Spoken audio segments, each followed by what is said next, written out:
I do want to focus today's conversation on women's health. I want to preface all of this by saying that I'm going to be as dumb as I am on this subject. If you say something about the vagina and I don't know what it means, I'm not going to pretend to know. I'm going to ask you what it means. And I say that because I sometimes think with these conversations, the host often is too shy to admit their ignorance. And I have lots of ignorance on this, but I also have lots of curiosity and I want to fill those gaps. And that's going to require me to be very, very dumb. And also, my second reason why is because I have so many women in my life. If you just look at my company, my entire executive team in my company are all women.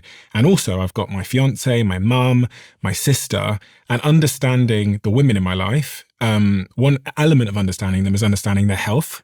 Women's health isn't something that I was ever taught in school. It's not like a lesson I had. So I also think this conversation is for men. Every man has very important women in their lives. So my question to you is if a woman has clicked on this conversation right now, what are they going to get from it? Let's start with that first question.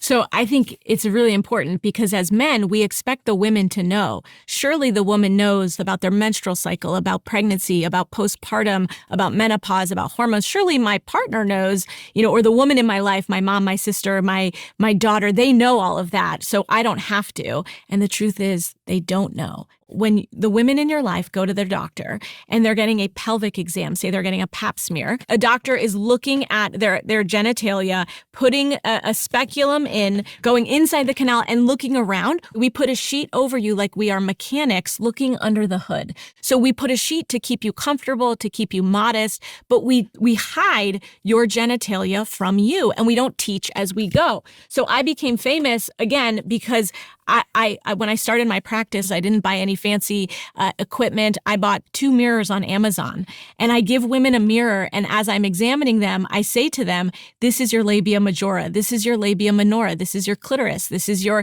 urethra, the tube that you pee through, because women can't see it. You've got skin, you've got bones, you've got muscles, you've got nerves, you've got, all the organs that are on the inside. And women don't have access to this language. Certainly men don't have access to this language.